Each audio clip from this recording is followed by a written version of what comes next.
Hello everyone. Today we will discuss the previous year question paper of class 10 mathematics 2024. In the previous video we have discussed from question 9 to 12, and in this video we will continue from question number 13, and the question is, which out of the following type of straight lines will be represented by the system of equations 3x plus 4y equals to 5 and 6x plus 8y equals to 7, and we have 4 options.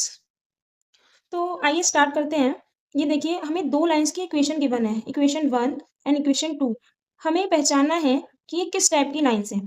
इसे समझने के लिए हमें एक table को समझना होगा पहले। तो देखिए, इस टेबल को पहले मैंने यहाँ पे नोट कर लिया है। देखिए, pair of linear equations in two variables.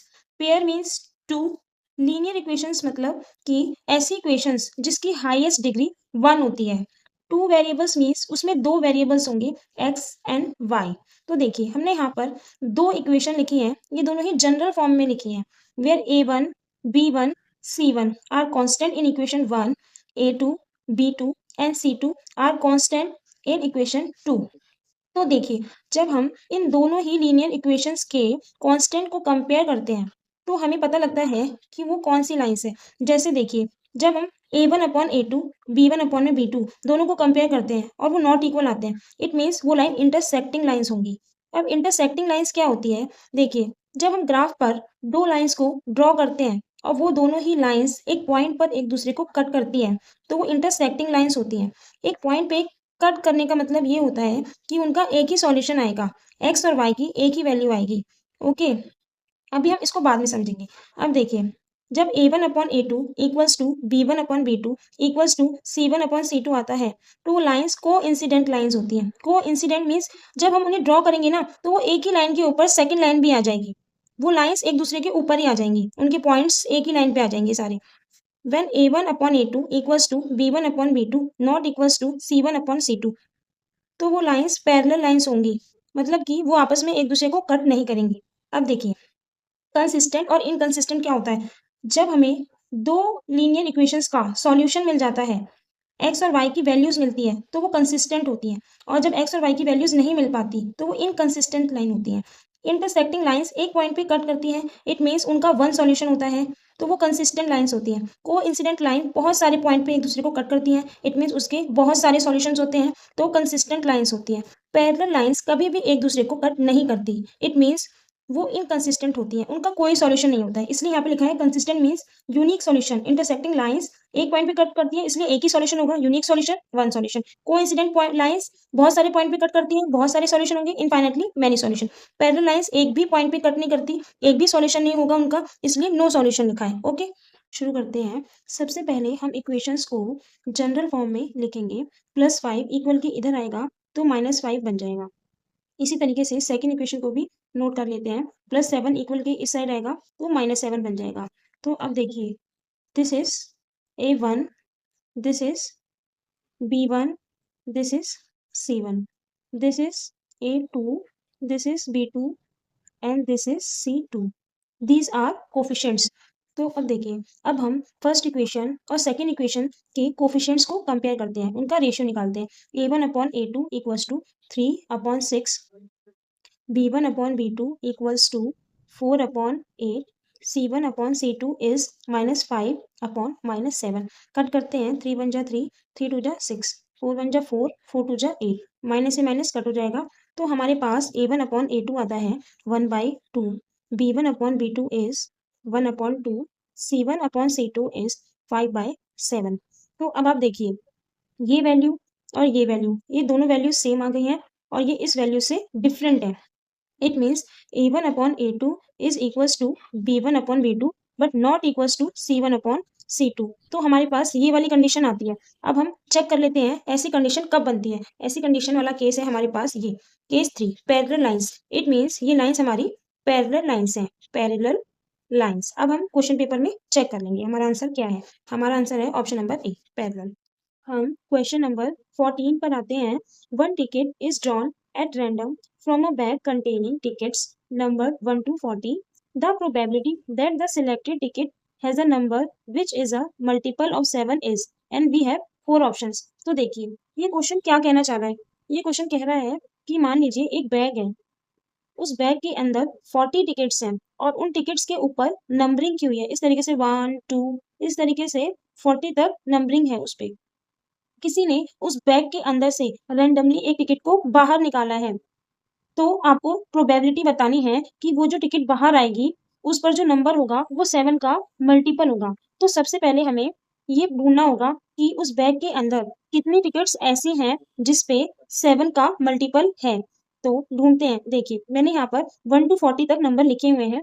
1 to 40 के बीच में 7 के मल्टीपल्स होते हैं 7, 14, 21, 28, 35। ठीक है। किसी भी इवेंट की प्रोबेबिलिटी निकालने का फॉर्मूला होता है number of favorable outcomes upon total number of outcomes। Probability का मतलब होता है चांस, किसी भी चीज के होने के कितने चांसेस हैं, वो उस चीज की प्रोबेबिलिटी होती है। ओके, यहाँ पर हमारे पास नंबर ऑफ फेवरेबल आउटकम्स कितने हैं। देखिए 1 2 3 4 5 5 है number of favourable outcomes. Total number of outcomes कितने हैं, टोटल नंबर्स 1 टू 40 यानी कि 40, इसे कट कर देते हैं 5 1 जा 5 5 8 जा 40। अब हम चेक कर लेते हैं क्वेश्चन पेपर में, ये है हमारा ऑप्शन नंबर बी। अब हम क्वेश्चन नंबर 15 पर आते हैं। The LCM of three numbers 28, 44 and 132 is, and we have 4 options. तो देखिए हमें इन तीनों नंबर्स का एलसीएम निकालना है। तो हमने यहाँ पे तीनों का प्राइम फैक्टराइजेशन करके रख लिया है ताकि हमारा टाइम वेस्ट ना हो।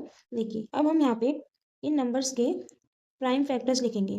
28 equals to 2 raise to power 2 multiply 7, 44 equals to 2 raised to power 2 multiply 11, 132 equals to 2 raised to power 2 multiply 3 multiply 11।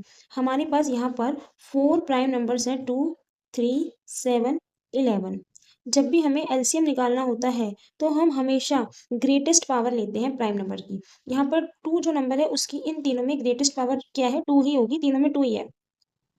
7 की ग्रेटेस्ट पावर क्या है, यहाँ पर 7 नहीं है, यहाँ भी 7 नहीं है, यहाँ पर 7 है, तो यहाँ पर 7 की ग्रेटेस्ट पावर है 1।